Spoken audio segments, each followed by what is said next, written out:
नमस्कार, news one India में आपका स्वागत है। आपके साथ मैं धर्मराज सिंह और बुलेटिन की शुरुआत करेंगे चंदौली की खबर के साथ, जहां पर पुलिस और समाजवादी पार्टी के कार्यकर्ताओं के बीच झड़प हुई है। सपा के विधायक ने डिप्टी एसपी के सिर पर टक्कर मारी है।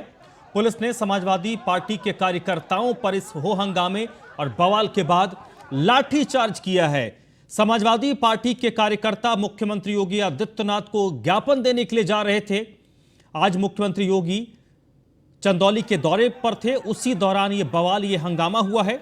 और इस पूरे बवाल और हंगामे के बाद बीजेपी के प्रदेश अध्यक्ष स्वतंत्र देव सिंह ने ट्वीट करते हुए हमला किया है और उन्होंने एक ट्वीट के जरिए समाजवादी पार्टी पर निशाना साधा है। एक वीडियो ट्वीट करते हुए स्वतंत्र देव सिंह ने लिखा है कि लाल टोपी वालों की ट्रेनिंग का नमूना है। चंदौली जिले के रामगढ़ में मुख्यमंत्री योगी आदित्यनाथ के पहुंचने से पहले लक्ष्मणगढ़ में सपा कार्यकर्ताओं पर पुलिस को लाठीचार्ज करना पड़ा। मुख्यमंत्री को पत्रक देने के लिए निकले सपा नेताओं को पुलिस ने रोकना चाहा, लेकिन वो रुके नहीं, जिसके बाद पुलिस ने लाठीचार्ज किया और सपा कार्यकर्ता वहीं धरने पर बैठे हैं। सीओ अनिरुद्ध सिंह और सकलडीहा के विधायक प्रभु नारायण सिंह के बीच जमकर तू मैं हुई। देखिए, दसियों बार माननीय मुख्यमंत्री जी आ गए जनपद में और कोई यहाँ का काम हुआ नहीं, तो हम लोग चाह रहे थे कि खुद मिल करके माननीय मुख्यमंत्री जी को यह बात बताएं कि आप 10 बार आए यहाँ, लेकिन एक भी कोई समस्या हल नहीं हुई। और हम लोग खुद मिल करके जनपद चंदौली के साथ न्याय की बात किया जाए। यहाँ खेत धान नहीं खरीदा जा रहा है, खाद नहीं है और यहाँ की सड़कें 2-2 फीट तक गड्ढे युक्त हैं, तो इनको ठीक किया जाए। हम लोग माननीय मुख्यमंत्री जी को खुद ज्ञापन देने जा रहे थे और यहाँ की बात हकीकत बताने जा रहे थे। देखिए, तो समाजवादी पार्टी के कार्यकर्ता और पुलिस के बीच चंदौली के रामगढ़ में झड़प हुई है। सपा नेता ने सीओ, ये देखिए, अनिरुद्ध सिंह के सिर पर अपना सिर पटक दिया और जब बवाल लगातार बढ़ने लगा तो पुलिस को बल प्रयोग करना पड़ा है। पुलिस ने लाठीचार्ज किया है।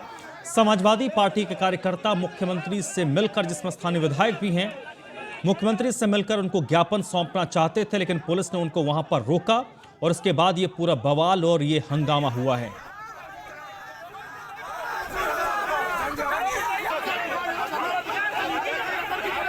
और ये उस हंगामे और बवाल की तस्वीर है। समाजवादी पार्टी के विधायक ने डिप्टी एसपी के सिर पर टक्कर मारी है। ये देखिए कैसे टक्कर सपा के विधायक मार रहे हैं। पुलिस ने इसके बाद हंगामा कर रहे लोगों पर लाठीचार्ज किया है और बीजेपी के प्रदेश अध्यक्ष स्वतंत्र देव सिंह ने इस वीडियो को ट्वीट करते हुए समाजवादी पार्टी पर हमला बोला है। वहीं बुलंदशहर में पूर्व ब्लॉक प्रमुख हाजी यूनुस के काफिले पर फायरिंग की गई है। हाजी यूनुस एक शादी समारोह से लौट रहे थे, उसी दौरान उनके काफिले पर ताबड़तोड़ फायरिंग की गई। इस फायरिंग में 4 लोगों को गोली लगी है, जिनको अस्पताल में एडमिट करवाया गया है। घटना की सूचना के बाद मौके पर एसएसपी पहुंचे। एसएसपी ने पूरे मामले की जानकारी ली है। हाजी यूनुस ने बीएसपी का दामन छोड़कर राष्ट्रीय लोकदल का दामन थामा था। 2 बार बसपा के टिकट पर हाजी यूनुस चुनाव लड़ चुके हैं। बुलंदशहर कोतवाली देहात के भाईपुरा मोड़ की एक घटना है, जहां पर हाजी यूनुस के काफिले पर ताबड़तोड़ फायरिंग की गई। 4 लोगों को गोली लगी, जो घायल हुए हैं उनको अस्पताल में एडमिट करवाया गया है। और इस घटना के बाद पुलिस भी रेस हुई है। एसएसपी खुद मौके पर पहुंचे हैं। एसएसपी ने लोगों के बयान लिए हैं, घटना की तफ्तीश की है। पूर्व ब्लॉक प्रमुख रह चुके हैं हाजी यूनुस, 2 बार बीएसपी के टिकट पर चुनाव में भी किस्मत आजमा चुके हैं। गोरखपुर से अगली खबर है। मुख्यमंत्री योगी आदित्यनाथ ने गोरखपुर में प्रेस कॉन्फ्रेंस की और इस प्रेस कॉन्फ्रेंस के जरिए मुख्यमंत्री ने विपक्ष पर बड़ा हमला बोला है। मुख्यमंत्री ने कहा, पिछली सरकारों के दौरान उत्तर प्रदेश विकास के मामले में पिछड़ा हुआ था। पिछली सरकारों ने जनता को सिर्फ आश्वासन दिया है। पिछली सरकारों ने पूर्वांचल को पूरी तरीके से नकार दिया था। 26 साल तक गोरखपुर का खाद कारखाना बंद पड़ा रहा। कई सरकारें आईं, लेकिन खाद कारखाना शुरू नहीं हुआ है। अब हम ये फैक्ट्री जल्द ही शुरू करने जा रहे हैं। 7 दिसंबर को प्रधानमंत्री नरेंद्र मोदी इस खाद कारखाने का उद्घाटन करेंगे। पूर्वांचल के किसानों को नुकसान उठाना पड़ा है। आज गोरखपुर एम्स भी बनकर तैयार हो चुका है और 7 दिसंबर को प्रधानमंत्री गोरखपुर को कई सौगात देने वाले हैं। मंत्री मोदी जी ने 2016 में गोरखपुर के खाद कारखाने का शिलान्यास किया और एक समय सीमा के अंदर यह खाद कारखाना बनकर के तैयार है। 7 दिसंबर को प्रधानमंत्री मोदी जी के करकमलों से एक भव्य समारोह में हिंदुस्तान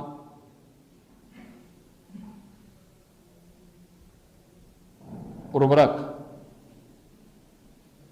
के नाम पर यह नया खाद कारखाना बनकर के तैयार है और यह राष्ट्र को समर्पित होगा।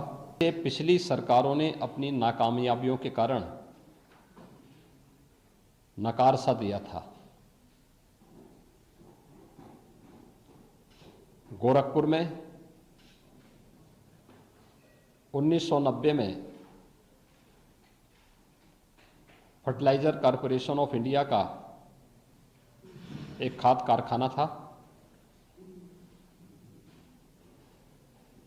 जो बंद हो गया था। अनेक सरकारें आई, आश्वासन पर आश्वासन दिए गए, लेकिन 26 वर्षों तक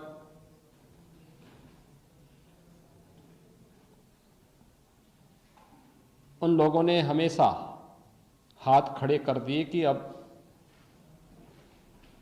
यहां पर नए कारखाने की आवश्यकता नहीं है। 10 लाख मीट्रिक टन से अधिक यूरिया का उत्पादन यहां से होगा।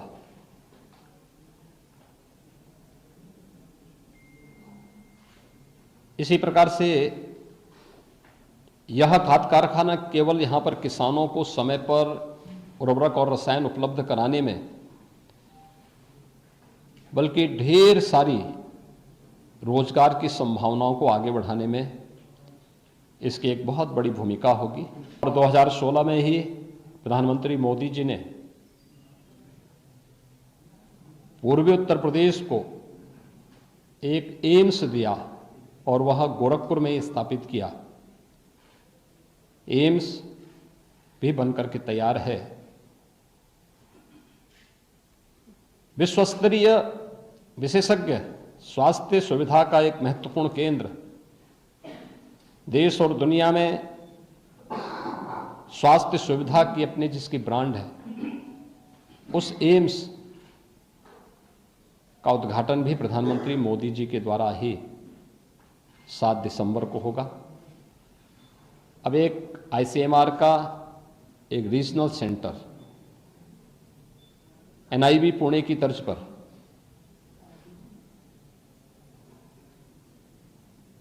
गोरखपुर में बनकर के तैयार हो चुका है, जिसमें न केवल इंसेफ्लाइटिस, डेंगू, कालाजार, चिकनगुनिया,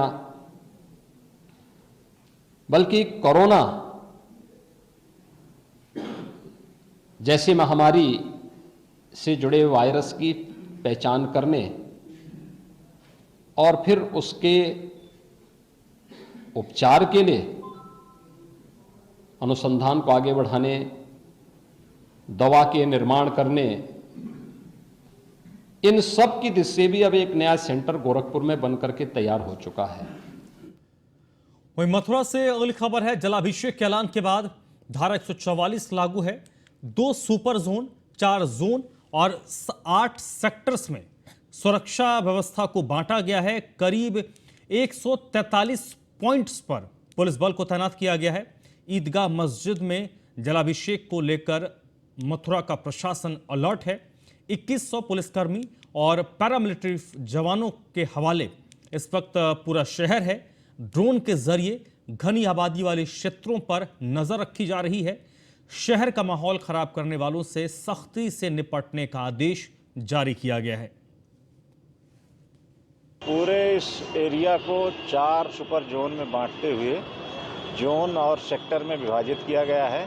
करीब 143 पॉइंटों पे भी ड्यूटी डिप्लॉयमेंट है और चेकिंग पॉइंट से एक दूसरी चेकिंग पॉइंट तक के लिए गश्त पार्टी भी तैनात है, क्यूआरटी तैनात है आज से ड्यूटियां प्रभावी कर दी गई हैं और इन ड्यूटियों को चेक किया जा रहा है, ब्रीफ किया जा रहा है।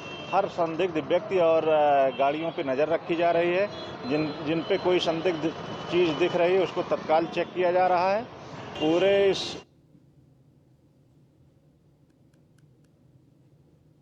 मुजफ्फरनगर में 6 विधानसभा सीटों में से भारतीय जनता पार्टी से एक सीट की मांग को लेकर राजपूत समाज ने मीटिंग शुरू की है।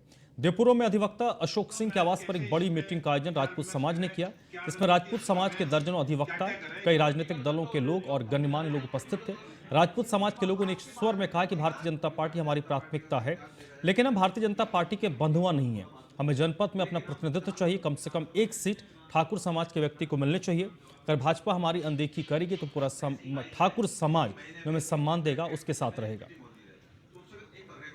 आज राजपूत क्षेत्रीय समाज की एक मीटिंग यहाँ पे ठाकुर अशोक सिंह जी के यहाँ पे हुई है और यहाँ पे जो आगामी विधानसभा चुनाव आने वाले हैं, जैसा कि मुजफ्फरनगर में 6 विधानसभाई सीटें हैं, लेकिन यहाँ पर कभी भी भारतीय जनता पार्टी ने किसी भी राजपूत को जो है किसी भी विधानसभा से कोई टिकट नहीं दिया है।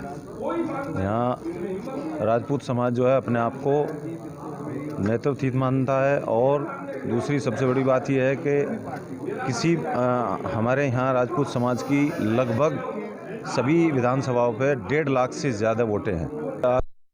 आज समाज के कुछ संभ्रांत व्यक्तियों ने ये चिंतन किया कि समाज को ऐसा लगता है कि नगण्य किया जा रहा है। समाज के प्रति कोई भी विशेष रुचि किसी भी पार्टी की, चाहे बीजेपी हो, सपा हो, बीएसपी हो, कोई भी पार्टी हो हमारी, लेकिन कुछ इस समाज की तरफ कोई ध्यान नहीं है। हालांकि राजपूत समाज बीजेपी के साथ जो तन मन धन से समर्पित भाव से आज से नहीं सैकड़ों वर्षों से जुड़ा हुआ है और जुड़ा ही रहेगा।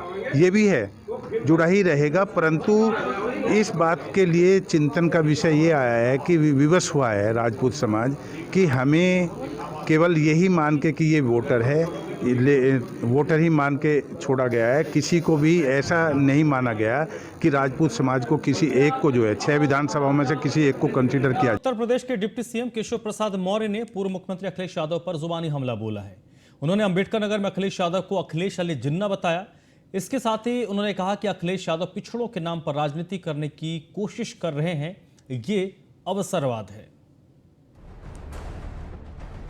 यूपी विधानसभा चुनाव को लेकर सियासी पारा गर्म आता जा रहा है। राजनेताओं के आरोप प्रत्यारोप जारी है। नेता बयानों के जरिए एक दूसरे पर निशाना साध रहे हैं। सपा के राष्ट्रीय अध्यक्ष अखिलेश यादव ने जब से मोहम्मद अली जिन्ना की वकालत की है, वो बीजेपी के निशाने पर है।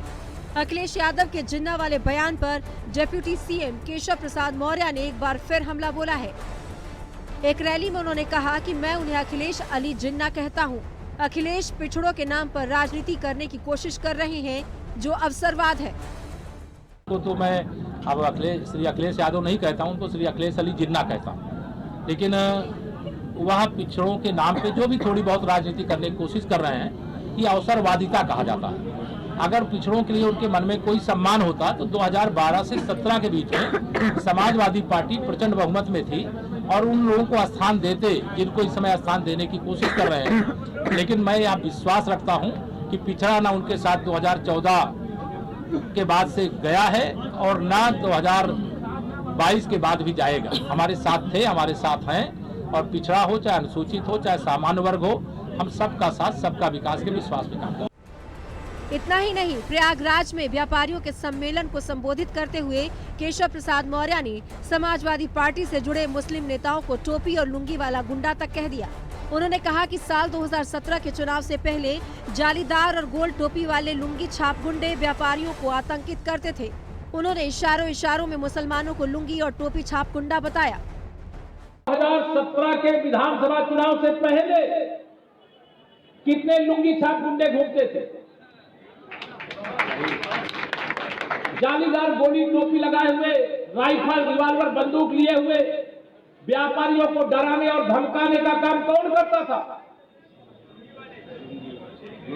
आपकी जमीनों पर कब्जा करना और कब्जा करने तो शिकायत करने भी बन जाना, ऐसी धमकी कौन देता था?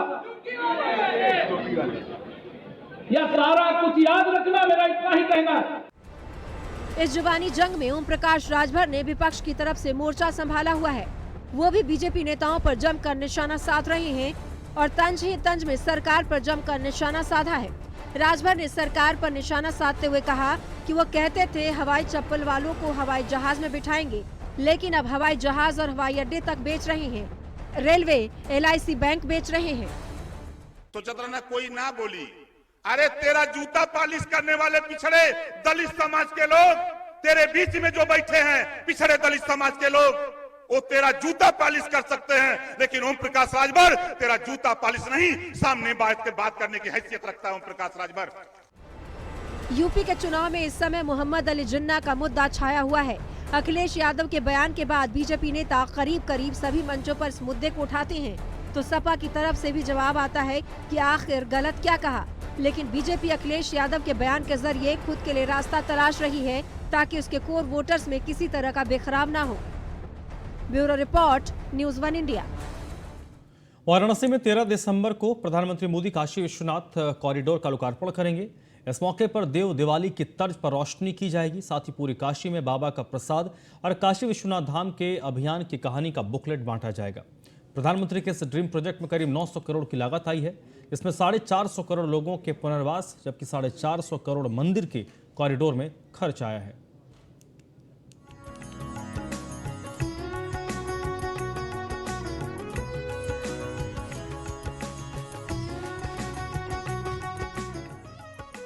गंगा के तट पर बसी काशी बाबा भोले की नगरी, भारत की सांस्कृतिक राजधानी, सर्व विद्या का केंद्र और पीएम मोदी का संसदीय निर्वाचन क्षेत्र। ये तो एक परिचय है काशी का, लेकिन काशी जो श्रद्धालुओं के दिल में बसती है उसका जिक्र किन शब्दों में किया जाए ये बेहद कठिन है। काशी के वैभव की छटा के कहने ही क्या। और अब काशी को एक और भव्य स्वरूप मिलने वाला है 13 दिसंबर को, जब 54,000 वर्ग मीटर में फैले काशी विश्वनाथ धाम का लोकार्पण पीएम मोदी करेंगे। 13 दिसंबर की सुबह से ही दुनिया भर के मंदिरों और मठों में काशी विश्वनाथ धाम के कॉरिडोर के लोकार्पण का सजीव प्रसारण किया जाएगा। लोकार्पण के बाद प्रधानमंत्री नरेंद्र मोदी देश भर के प्रमुख संतों और प्रबुद्ध जनों से संवाद करेंगे। काशी बदल रही है और काशी की पल पल तस्वीर बदल रही है। मैं जहां मौजूद हूं, काशी विश्वनाथ का प्रांगण है। ये काशी विश्वनाथ कॉरिडोर जो प्रधानमंत्री नरेंद्र मोदी ने 2019 में शिलान्यास किया और उसको पूरा 2021 जो अब पूरा हो चला है, 13 दिसंबर को प्रधानमंत्री खुद काशी में आएंगे और इसी कॉरिडोर का लोकार्पण कर काशी वासियों को सौंप देंगे। हम अपने सहयोगी से कहेंगे जरा तस्वीर दिखाएं ये प्रांगण का। आप सामने देख सकते हैं ये परिक्रमा स्थल है। सामने दीवार पे देखिए मंत्रोच्चार लिखा है। कारीगर हालांकि बिस्तर पर काम कर रहे हैं कि प्रधानमंत्री के आने के पूर्व इसको पूरे तरीके से भव्यता दिया जाए, उसका स्वरूप निखार दिया जाए। लोकार्पण कार्यक्रम की सारी तैयारियां अंतिम चरण में हैं। लोकार्पण के बाद मंदिर का प्रसाद घर घर भेजा जाएगा, पत्रक भी बांटा जाएगा। पूरी काशी में रोशनी का खास इंतजाम किया जा रहा है। ये श्री काशी विश्वनाथ धाम का जो कार्य है, ये परियोजना का जिसका उद्घाटन होने जा रहा है, इसके लिए तारीख निश्चित हो चुकी है और उसी तारीख के हिसाब से यहाँ पे सारी तैयारियां चल रही हैं। 13 दिसंबर को इसका शुभ मुहूर्त निकला है, जिस दिन इसका उद्घाटन कराया जाएगा। उसी से पहले निर्माण कार्य हैं वो सारे समाप्त कराए जाएंगे और माननीय प्रधानमंत्री जी के हाथों लोकार्पण होना है। और जिन जिन अतिथियों को यहाँ पे रहना है, वो पूरे देश के अतिथि गणमान्य यहाँ पे आमंत्रित किए जा रहे हैं, उनके साथ बैठकर प्रधानमंत्री जी इसका लोकार्पण करेंगे। तो उसकी सारी तैयारियां इस मंदिर कैंपस में सारी पूरी कराई जा रही हैं। निर्माण कार्य लगभग 10 तारीख तक पूरा करा लिया जाएगा। दरअसल काशी विश्वनाथ धाम में 27 मंदिरों की खास मणिमाला तैयार की गई है। यहाँ वे मंदिर हैं जिनमें कुछ काशी विश्वनाथ के साथ स्थापित किए गए थे और बाकी समय समय पर काशीपुराधिपति के विग्रहों के रूप में यहाँ बसाए गए थे। काशी विश्वनाथ कॉरिडोर की परिकल्पना के साथ ही अधिग्रहित भवनों से निकले इन मंदिरों को संरक्षित कर उन्हें विश्वनाथ धाम का हिस्सा बनाया गया है। गंगा स्नान के बाद जल लेकर चलने वाले भक्त इस मणिमाला को साक्षी मानकर ही गर्भगृह तक जाएंगे। भगवान श्री काशी विश्वनाथ का राज राजेश्वर के अनुरूप जो सुविस्तृत और सुव्यवस्थित ये प्रांगण तैयार हुआ है, लगभग तैयारी पूरी है। अब जो भी भक्त धर्मप्राण भक्त आएंगे उनके लिए एक सुंदर स्थान बन गया है और जब माँ गंगा के तट से ललिता घाट से लेकर के स्नान करके माँ गंगा को प्रणाम करके गंगा जल लेकर के भगवान विश्वनाथ के द्वार पर वो आएंगे, जलार्पण करेंगे, तो उनके आनंद की अनुभूति की कल्पना नहीं की जा सकती है। काशी विश्वनाथ कॉरिडोर का 2019 में शिलान्यास किया गया था और अब उसका लोकार्पण होने जा रहा है। सेना के विशेष हेलीकॉप्टर से प्रधानमंत्री नरेंद्र मोदी 13 दिसंबर को डोमरी आएंगे। डोमरी से घाटों से होते हुए क्रूज पे सवार होकर, मेरे पीछे तस्वीर देखिए, ये वही द्वार है ललिता घाट का। इस द्वार के पास आएंगे और मां गंगा का जल लेते हुए गर्भगृह में जाएंगे। यानी कि ये पीछे तस्वीरों में दिखाएं कि ये सामने देखिए वही गर्भगृह है जहां प्रधानमंत्री नरेंद्र मोदी आकर काशी विश्वनाथ, बाबा काशी विश्वनाथ, पूरे देश के जो जल का जल लाया जाएगा बाबा काशी विश्वनाथ के प्रांगण में उनके शिवलिंग पर अर्पण किया जाएगा। उसके साथ साथ ये जो हॉल है, अपने सहयोगी से कहूँगा पहले हॉल दिखाए, कितनी लंबी हॉल है। इसी हॉल में सम्मेलन होगा। वहीं लोकार्पण को लेकर श्रद्धालुओं की खुशी का ठिकाना नहीं है। बाबा के दरबार में दर्शन के श्रद्धालु मगन हैं। काफ़ी परिवर्तन है यहाँ पे पहले से, बहुत अच्छा लग रहा है। जो पूर्व में गलियों का जाल था वो छूट गया है और काफ़ी विकसित रूप दिखाई पड़ रहा है। बाबा का दरबार कैसा लग रहा है? बहुत सुंदर, बहुत अद्भुत, अच्छा लग रहा है। क्या कहना चाहिए? कहने के लिए तो कुछ है ही नहीं है, कोई शब्द ही नहीं है बाबा के दर्शन के बाद। बाबा का दरबार बहुत अच्छा लगा। हम कल रात को भी दर्शन करके गए, पर मन में इतनी इच्छा थी कि आज दोबारा दर्शन करने आए हैं और यहाँ के बहुत शांति मिली है। गौरतलब है कि काशी विश्वनाथ मंदिर का पुनर्निर्माण करीब 250 साल पहले महारानी अहिल्याबाई ने करवाया था। उसके बाद महाराजा रणजीत सिंह ने मंदिर के शिखर को स्वर्ण मंडित कराया था और अब 13 दिसंबर को अगहन मास की दशमी तिथि को रवि योग है। इसी मुहूर्त में पीएम मोदी इस कॉरिडोर का लोकार्पण करेंगे। खास बात है कि काशी विश्वनाथ कॉरिडोर पीएम का ड्रीम प्रोजेक्ट है। न्यूज़ 1 इंडिया के लिए वाराणसी से आकाश यादव की रिपोर्ट। इस बुलेटिन में फिलहाल इतना ही।